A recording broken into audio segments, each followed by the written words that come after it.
कभी कभार इंसान की जिंदगी में ऐसे वाक़त भी पेश जाते हैं जिसका उसने कभी तसव्वुर नहीं किया होता और वह इंसानी अक्ल से बहुत बाहर की बात मालूम होते हैं। मैं भी पहले जिन चीज़ों को झूठ समझती थी और जिन चीज़ों के वजूद पर यकीन नहीं रखती थी, इस वाक़ये के बाद मेरा उस पर यकीन पुख्ता हो गया और मुझे यह भी यकीन हो गया कि इंसानों के साथ साथ जिन्नात भी हैं जो इस दुनिया में रहते हैं, और न सिर्फ वह इस दुनिया में रह रहे हैं बल्कि किसी न किसी तरह इंसान के काम भी आ रहे हैं। कुछ दिनों से हमारे घर में बहुत ही अजीबो गरीब वाक़यात पेश आना शुरू हो गए थे। मैं नहीं जानती थी कि इसकी वजह क्या है, लेकिन एक चीज़ थी जो मुझे बहुत परेशान कर रही थी। वो यह थी कि मेरी बेटियां इन वाक़यात की वजह से बहुत तंग हो रही थीं। उन्हें शुरू से ही जिन्नात और इससे जुड़ी बाकी चीज़ों से बहुत ज़्यादा डर लगता था और अब इस सब का वह अपने घर में सामना कर रही थी। पहले पहले तो मैं इन वाक़यात को मामूली करार देने लगी, क्योंकि अक्सर ही जब आप लोग किसी नए घर में जाते हैं तो वहाँ पर इस किस्म के वाक़त का पेश जाना इतनी बड़ी कोई बात नहीं है। लेकिन जब यह वाक़या बढ़ने लगे तो मुझे अब हकीकी मानों में परेशानी होने लगी थी। दरअसल जब मेरी शादी हुई थी तब मेरी उम्र सिर्फ और सिर्फ 17 साल थी, और फिर 1 साल बाद मेरी जुड़वा, और फिर तीसरे ही साल मेरी एक और बेटी पैदा हुई। अब मेरी तीनों बेटियां 18 साल की हो चुकी थीं, और जैसे ही यह 18 साल की हुई तो इनके अब्बा का भी इंतकाल हो गया। पहले हम लोग शहर में क़याम पज़ीर थे, क्योंकि मेरा शौहर एक सरकारी मुलाजिम था। इसी वजह से उसे सरकार की तरफ से एक मामूली सा क्वार्टर मिला हुआ था। वह कोई इतना आलीशान क्वार्टर नहीं था, लेकिन इस तरह बेहतर ज़रूर था कि हम लोग वहाँ पर आसानी से रह रहे थे। लेकिन जैसे ही इसका इंतकाल हुआ, हमसे सब कुछ छीन गया। यहाँ तक कि सितम शरीफी यह हुई कि हमें हुकूमत की तरफ से किसी भी किस्म की कोई सहूल नहीं मिली, और ना ही मुझे अपने शौहर की कोई पेंशन मिली। चूँकि मैं बहुत ही अय्याश तबीयत की औरत थी, लिहाजा मेरा शौहर जितना भी कमाता था, मैं उसी वक्त ही उसे खर्च कर देती थी। मैंने कभी भी पैसे जोड़कर रखने की ज़हमत नहीं की। यही वजह थी कि शौहर के इंतकाल के बाद मैं बिल्कुल खाली हाथ रह गई। अब ना तो मेरे पास खाने के लिए कुछ था और ना ही रहने के लिए कोई ठिकाना था। मैंने अपने घर वालों से बात की, लेकिन वह भी मुझे रखने पर राज़ी नहीं थे, क्योंकि कोई भी जवान बेटियों की ज़िम्मेदारी लेने के लिए राज़ी नहीं हो रहा था। मुझे समझ नहीं आ रही थी कि मैं क्या करूं। इस दौरान मेरे शौहर के भाई यानी मेरे देवर ने मुझे कहा कि गांव में उसका एक छोटा सा घर है जो खाली पड़ा है, लिहाजा तुम वहीं आकर रहना शुरू कर दो। और जहां तक खर्चे की बात है, तो तुम वैसे भी पेशे से दाई हो, तो तुम्हारा वहां पर अच्छा गुजारा हो जाया करेगा, क्योंकि गांव में अस्पताल की सहूल नहीं होती, लिहाजा वहां पर ज़्यादातर ज़रूरत दाई की ही पेश जाती है। लिहाजा मैं अपनी तीनों बेटियों को लेकर वहां चली गई। हमारे खानदान में छोटी ही उम्र में शादी कर देने का रिवाज था, लिहाजा मैंने अपनी बड़ी दोनों बेटियां करीब के गांव में ब्याह दी, जबकि अपनी छोटी बेटी की शादी उसके चचा के बेटे से कर दी। लेकिन मेरी बदकिस्मती यह साबित हुई कि एक ही साल बाद मेरी तीनों बेटियां तलाक लेकर घर आ। ये सदमा मेरे लिए बहुत बड़ा था। पहले इतनी मुश्किल से मैंने उनकी शादियां की थीं, और जब उनकी शादियां हो गईं तो उन्हें साल के बाद ही तलाक हो गई। इसकी वजह सिर्फ और सिर्फ यही थी कि उनके ससुरालियों ने मुझे बताया था कि तुम्हारी बेटियां बांझ हैं, और जब मैंने उनका बड़े अस्पताल में जाकर इलाज करवाया तो वाकई वह तीनों की तीनों ही बांझ थीं। यह सदमा हम सबके लिए बहुत बड़ा था। अपनी बेटियों की वजह से मैं बहुत ज़्यादा परेशान रहने लगी थी, क्योंकि अभी उनकी उम्र सिर्फ 19 और 20 साल के करीब थी। अभी एक बहुत बड़ी ज़िंदगी उनकी मुंतज पड़ी थी। मैं हर वक्त यही सोचती रहती कि ना जाने उनका मुस्तकबिल कैसा होगा, ना जाने वह आगे जाकर क्या करेंगी। चूंकि ना तो वह पढ़ी हुई थी और ना ही उन्होंने दूसरा कोई हुनर सीखा था। इसी वजह से मुझे डर था कि उनका गुजारा मेरे बाद इस दुनिया में बहुत ज़्यादा मुश्किल हो जाएगा। मैं इन्हीं सोचों में हर वक्त मग्न रहती और परेशान होती रहती। लेकिन एक दिन मेरी पड़ोसन ने मुझे कहा कि तुम क्यों परेशान हो रही हो? तुम अपनी बेटियों को भी दाई का काम सिखा दो। तुम्हारी सबसे बड़ी बेटी, जो कि 10 बड़ी है, इसी वजह से उसे किसी अस्पताल में नर्स ही लगवा दो। मुझे उसकी बात काफ़ी हद तक पसंद आई थी, लेकिन इस ज़माने में कोई भी किसी का काम बगैर किसी मकसद के लिए नहीं करता था। लिहाजा मैं भी अपनी बेटियों को लेकर अस्पतालों के धक्के खाने लगी, लेकिन कोई भी उन्हें नौकरी देने के लिए तैयार नहीं था। अब मेरी परेशानी में मज़ीद इजाफ़ा हो चुका था, क्योंकि अब खाने-पीने का खर्चा भी काफ़ी ज़्यादा बढ़ गया था। बेटियों के जाने के बाद चूंकि मैं अकेली होती थी, इसलिए आसानी से अपना खर्चा उठा लेती थी। लेकिन जब वो लुटी-पुटी घर आई, तो उस वक्त मेरे पास कुछ भी नहीं था। मेरे पास जितने भी पैसे थे या जितनी भी जमा पूंजी थी, वो सारी मैंने उनकी शादियों पर लगा दी थी, जो कि नाकाम साबित हुई थी। अब मैं खाली हाथ रह गई थी और फिर नौबत यहाँ तक आ गई कि 2 दिन बाद हमारे घर में फाके होने लगे मुझसे। यह सब कुछ बिल्कुल भी बर्दाश्त नहीं हो रहा था। लिहाजा एक और दिन अपनी बेटियों को लेकर मैं निकल पड़ी। मुझे पता चला था कि गांव से थोड़े ही दूर 2 सड़कें जाती हैं। एक सड़क शहर की तरफ जाती है, जबकि दूसरी सड़क एक कस्बे की तरफ जाती है। चूंकि मेरे पास किराया नहीं था, इसलिए मैं अपनी बेटियों को लेकर पैदल ही चलने लगी। वैसे भी इतना लंबा सफ़र नहीं था, सिर्फ आधे घंटे की ही मुसाफत थी। ने फैसला किया था कि शहर में जाकर किसी छोटे-मोटे अस्पताल में दोबारा पता करूंगी।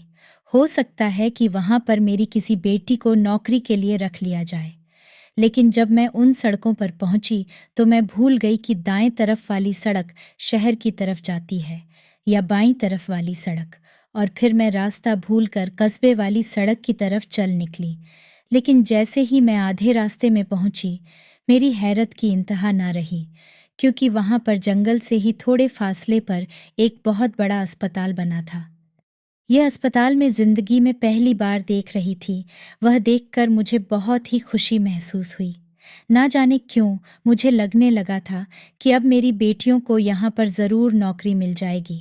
मैं अपनी बेटियों को लेकर तेज़ी से अस्पताल के अंदर दाखिल हो गई। अस्पताल का अमला बहुत ही अजीब था।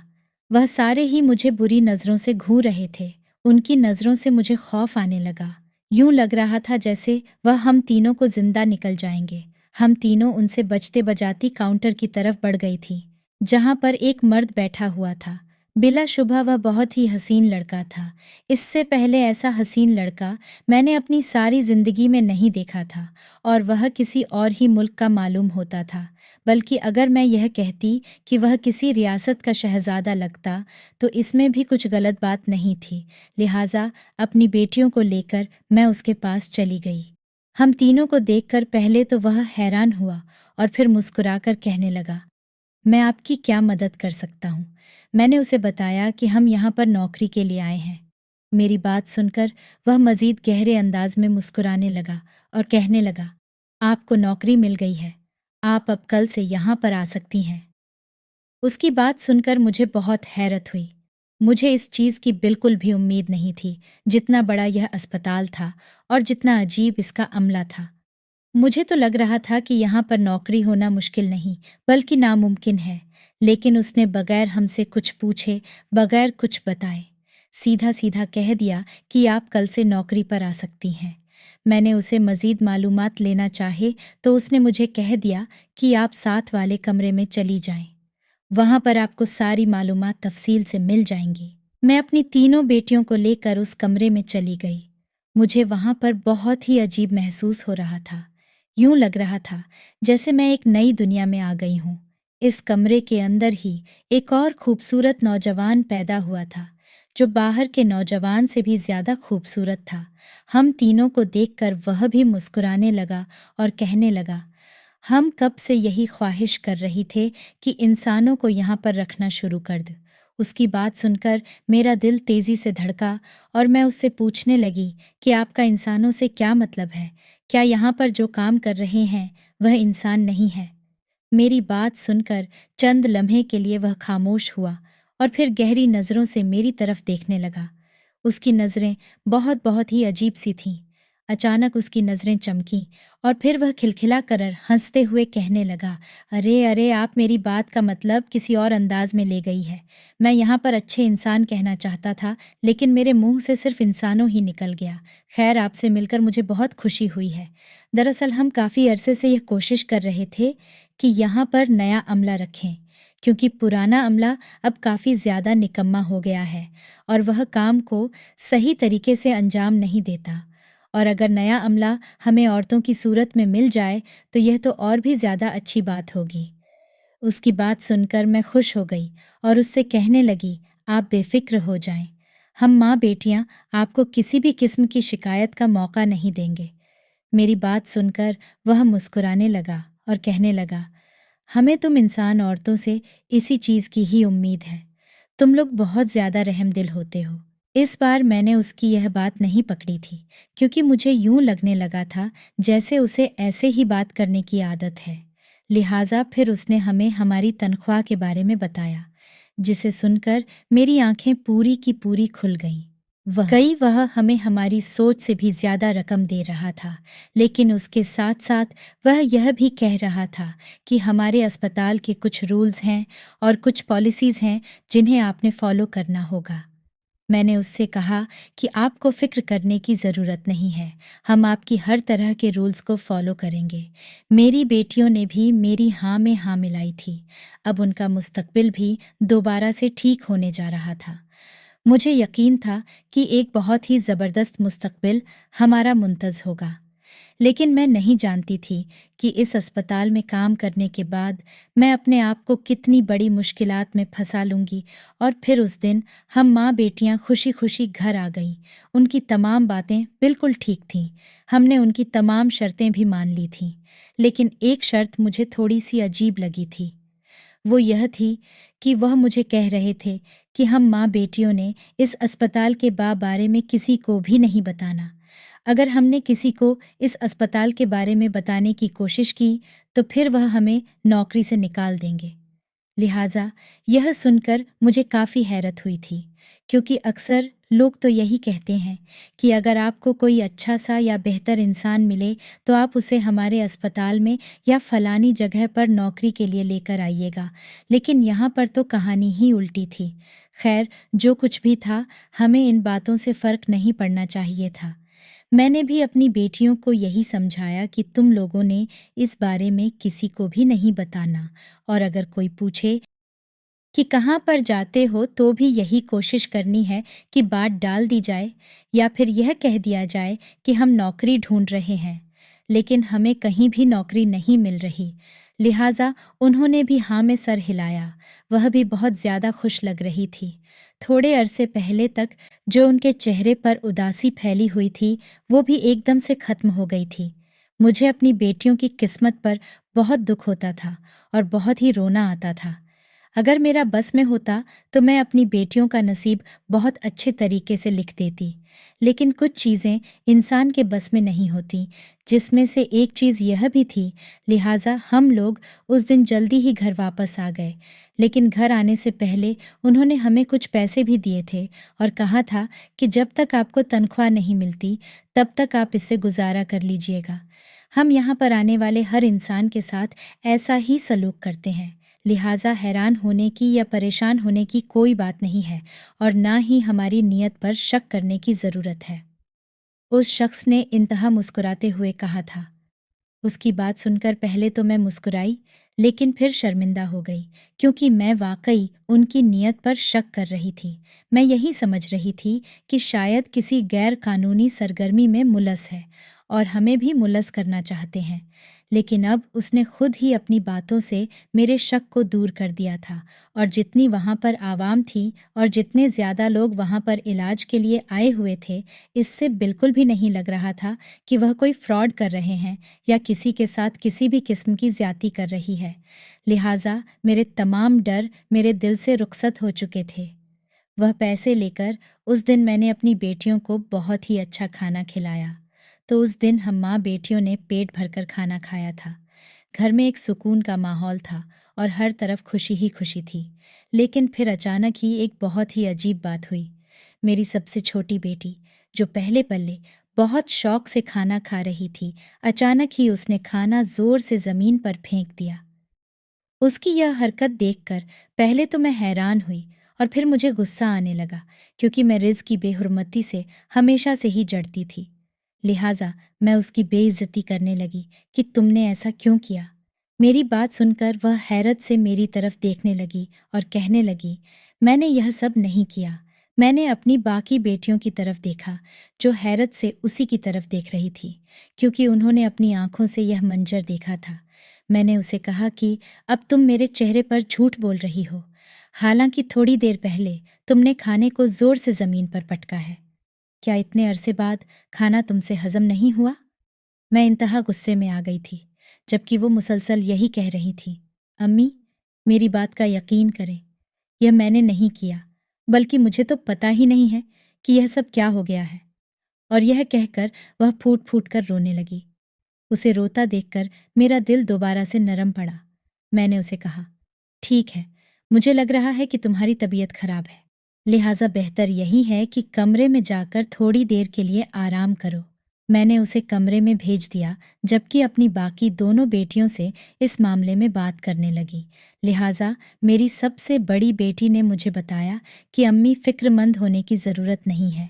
अक्सर ही इसे कोई बात सोचकर गुस्सा आ जाता है या कोई ऐसी बात याद आ जाती है जो इसके लिए तकलीफ का बायस बनी थी।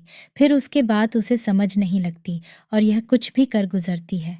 दूसरे नंबर वाली बेटी ने भी उसका साथ दिया, लिहाजा मैं खामोश हो गई और सारा के बारे में सोचने लगी। मेरी सबसे छोटी बेटी जो सारा थी, उसकी ज़िंदगी वाकई ही बहुत मुश्किल से गुजरी थी। उसकी शादी अपने चचा के घर हुई थी, लेकिन वहाँ पर भी उसे एक लम्हे के लिए भी सुकून नसीब नहीं हुआ था। पहले उसके जो चचा उससे बहुत ज़्यादा मोहब्बत करते थे और जब भी आते थे उसके लिए कोई ना कोई चीज़ लाते थी। लेकिन जैसे ही वह उनकी बहू बनकर उनके घर गई, उनका रवैया एकदम ही तब्दील हो गया। वह न सिर्फ उसे छोटी-छोटी बात पर तानी देने लगी, बल्कि उसके अलावा वह उसे जिस्मानी तकलीफ देने से भी बाज नहीं आते थे। उसकी चाची जो पहले ही उससे नफरत करती थी, उन्हें भी मौका मिल गया था। वह भी अब खुलकर अपनी नफरत का इजहार करने लगी थी। चूंकि चचा ने अपने बेटे की शादी ज़बरदस्ती मेरी बेटी से करवाई थी, इसलिए उनका बेटा भी खुश नहीं था। लिहाजा बेटी की ज़िंदगी वहाँ पर बहुत बुरी गुजर रही थी। उसे एक पल के लिए भी चैन नसीब नहीं था, लेकिन उसने कभी भी मुझसे इस बात की शिकायत नहीं की थी। बल्कि वह जब भी घर आती, हंसती मुस्कुराती हुई होती, और अगर मैं उससे पूछती कि कैसे गुजर रही है जिंदगी, तो वह हंसते हुए कह देती कि बहुत मज़े में, और मैं भी इतनी पागल थी जो उसकी आंखों में छुपा हुआ दर्द ही नहीं जान पाई। यही वजह थी कि उसकी तलाक पर मुझे ज़्यादा दुख नहीं हुआ था, क्योंकि वह अपने ससुराल में इस तकलीफ से बड़ी तकलीफ बर्दाश्त कर रही थी। मैं बैठी उसी के बारे में सोच रही थी जब अचानक मुझे सारा की चीख की आवाज़ सुनाई थी। उसकी चीख की आवाज़ सुनकर मैं परेशान हो गई और तेज़ी से भागती हुई उसके कमरे में गई। मैंने जाकर उससे पूछा कि क्या हुआ है? तुम इस तरह से क्यों चिल्ला रही हो? वह तेजी से मेरे पास आई और मेरे सीने से लिपट कर फूट फूट कर रोने लगी। उसका पूरा जिस्म खौफ से कांप रहा था। यूं लग रहा था जैसे वो कोई चीज़ देकर रह गई हो। मैंने उसे तसल्ली दी और उसे थोड़ा पुरसकून किया। इसके बाद जब मैंने उसे दोबारा पूछा कि क्या हुआ है, तुम इस कदर सहमी हुई क्यों हो, तो मेरी बात सुनकर वह कहने लगी, अम्मी, आप मेरी बात का यकीन नहीं करेंगी, लेकिन थोड़ी देर पहले ही मैंने यहाँ पर 1-2 साल के बच्चे को देखा है। लेकिन फिर मेरे देखते ही देखते वह बच्चा बड़ा होने लगा और एक नौजवान बन गया। फिर वह नौजवान से बूढ़ा बन गया और फिर आहिस्ता आहिस्ता उसकी शक्ल बिगड़ने लगी और वह एक शैतान का रूप इख्तियार कर गया। यह कहकर मेरी बेटी दोबारा फूट फूट कर रोने लगी। मुझे वाकई ही उसकी बात पर यकीन नहीं आया था, क्योंकि इस वक्त वह बहुत ही अफसान में बात कर रही थी। अब तो मुझे सच में ही उसकी दिमागी हालत खराब लग रही थी। मैंने फैसला कर लिया था कि अगले ही दिन अस्पताल में जाकर इसका भी इलाज करवाऊंगी, क्योंकि यह बहुत ही बहकी बहकी बातें करने लगी थी। उस वक्त तो मैंने उसे कुछ नहीं कहा, बल्कि उसे तसल्ली देकर कहने लगी कि ऐसा कुछ कुछ भी नहीं है, यह सिर्फ और सिर्फ तुम्हारा वहम है। लेकिन वो एक पल के लिए भी पुरसकून नहीं हो रही थी। और फिर मैं उसे अपने कमरे में लेकर आई और रात को सोने से पहले भी वह काफ़ी देर तक इसी बारे में बातें करती रही और मुझसे यह यकीन दहानी करवाती रही कि ऐसा दोबारा तो नहीं होगा। फिर रात 12 बजे के करीब जाकर उसकी आंख लगी। उसके सोने के बाद मैं भी सो गई, लेकिन ज़्यादा देर के लिए मैं ना सो सकी, क्योंकि अब मुझे अपनी सबसे बड़ी बेटी चांदनी की खों की आवाज़ सुनाई दे रही थी। उसकी आवाज़ सुनकर मैं जल्दी से अपने बिस्तर पर उठ बैठी। मैंने एक नज़र सारा की तरफ देखा, जो इस वक्त पुरसकून नींद सो रही थी। मैंने एक गहरी सांस ली और तेज़ी से कमरे से बाहर निकल गई। लेकिन जब मैं चांदनी के कमरे में पहुंची तो वह दीवार के साथ चिमटी थी और आंखें बंद किए रोई जा रही थी। उसकी यह हालत देखकर मेरे दिल को कुछ हुआ। मैं तेजी से उसके पास गई और उससे पूछने लगी, क्या हुआ है? तो उसने भी मुझे ही बात बताई, जो थोड़ी देर पहले सारा ने बताई थी। अब मुझे हकीकत में ही डर लगने लगा था। मुझे यूं लगने लगा था कि इस घर में कोई ना कोई आसे मौजूद है। यही वजह है कि यह तमाम वाक़यात पेश आ रहे हैं। लेकिन फिर मैं सोचने लगी, अगर यहाँ पर कोई आसे मौजूद होता तो वह शुरू में ही हमें तंग करता। मैं चाहकर भी उनकी बातों पर यकीन नहीं कर पा रही थी। इस बार भी मैंने ये सोचकर खुद को तसल्ली दी कि इसने सारा की बातों को ज़्यादा सोच लिया है, इसलिए इसके साथ भी ऐसा होने लगा। मैंने उसे भी तसल्ली दी, लेकिन ज़्यादा देर तक मैं अपने आप को इस धोखे में नहीं रख सकी, क्योंकि जल्द ही मुझे अपनी तीसरी बेटी की चीख की आवाज़ भी सुनाई देने लगी। उन सब लोगों में एक चीज़ जो कि एक जैसी थी, वह यह थी कि जब भी यह तीनों चीखती थीं, तब दूसरी बेटी को फ़र्क भी नहीं पड़ता था और वह गहरी नींद सो रही होती थी, जबकि मुझे यह यकीन था कि जितना ऊंचा मेरी बेटी चिल्ला रही है, इससे पूरा मोहल्ला ज़रूर उठ गया होगा। और फिर अगले ही मुझसे मोहल्ले वालों ने भी पूछा कि रात को तुम्हारी बेटियों को क्या हो गया था। वह बहुत ही अजीब अंदाज में मुझसे सवाल कर रही थी, जिससे मुझे उनकी जहनीयत पर अफसोस होने लगा। मैंने उन्हें बताया कि ऐसा वैसा कुछ भी नहीं हुआ, वो बस डर गई थी। मेरी बात सुनकर वह मुझे अजीबो-गरीब नज़रों से देखने लगे, जैसे यह कहना चाह रहे हों कि मुझे तुम्हारी बातों पर यकीन नहीं आ रहा, लेकिन मुझे कौन सा अब उन सब चीज़ों से फ़र्क पड़ता था। मेरी ज़िंदगी अब वैसे भी संवरने जा रही थी और मैं इस पर अपने रब का जितना भी शुक्र अदा करती वह कम था। और फिर अगले ही दिन में अपनी बेटियों को लेकर उस अस्पताल में चली गई। अस्पताल का माहौल मेरी सोच से भी ज़्यादा अजीब साबित हुआ था। वहाँ पर कोई भी शख्स हमसे बात नहीं करता था। ज़्यादातर लोग हमें देखकर ही मोड़ लेते और अगर मरीजों की देखभाल करने के लिए हम लोग जाते तो वह हमसे इलाज करवाने से इनकार कर देते थे। यह सब देखकर मुझे बहुत शर्मिंदगी हो रही थी। मेरी बेटियां कई बार आकर कर मेरे पास शिकायत कर चुकी थीं कि हमें क्या कमी है, क्या हम अजूद हैं या हमारे चेहरे पर काफिर लिखा है, जो यह लोग हमें मुंह लगाना ही पसंद नहीं कर रहे। मैंने उन्हें तसल्ली दी और कहा कि फिक्र मत करो, कुछ ही दिनों में सब कुछ ठीक हो जाएगा। वैसे भी यह मरीज यहाँ पर काफ़ी अरसे से मौजूद हैं और पहले यह जिन लोगों से इलाज करवाते थे, उन्हें उन्हीं लोगों से इलाज करवाने की आदत है। उन्हें हमसे देखभाल करवाने की आदत नहीं है, जबकि अंदर ही अंदर मैं खुद काफ़ी परेशान हो चुकी थी। मैंने जब डॉक्टर से इस बारे में बात की तो वो काफ़ी गुस्से में आ गया और कहने लगा, आप बेफिक्र हो जाएं, मैं बस 1 ही घंटे में इन सबको ठीक करके रख देता हूँ। अब सिर्फ वो 1 घंटा इस वार्ड में मत आइएगा। अब मुझे परेशानी होने लगी थी। ना जाने वो उनके साथ क्या सलूक करेगा और फिर वो 1 घंटे तक उस वार्ड में ही बंद रहा। उस वार्ड के अंदर से मुझे बहुत ही अजीबो-गरीब आवाज़ें आती रहीं, जिसकी वजह से मेरी परेशानी बढ़ती ही चली जा रही थी। जब वह बाहर निकला तो उसका चेहरा काफ़ी पुरसकून था। मुझे देखकर वह पूरे स्टार अंदाज में मुस्कुराने लगा और कहने लगा, अब मैंने सब कुछ ठीक कर दिया है। अब मुझे यकीन है कि आपको दोबारा वो लोग शिकायत का मौका नहीं देंगे।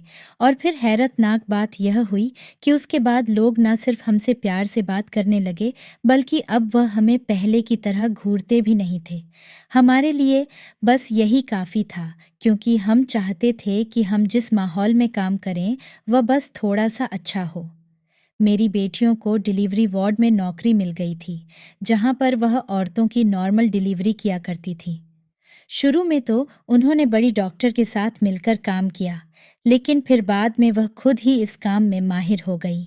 अब हमें इस अस्पताल में काम करते हुए 1 महीना गुजर चुका था, लेकिन इस 1 महीने में हमें अपने घर में बहुत कुछ सहना पड़ा था और हमारे साथ ऐसे ऐसे वाक़ित पेश आए थे, जो किसी और इंसान के साथ पेश आते तो शायद वह यह दुनिया ही छोड़कर चला जाता। जो भी सामने एक चीज़ पर शुक्र अदा करती थी, और वह यह थी कि कम से कम हमारा अस्पताल में वक़्त अच्छा गुज़र रहा था।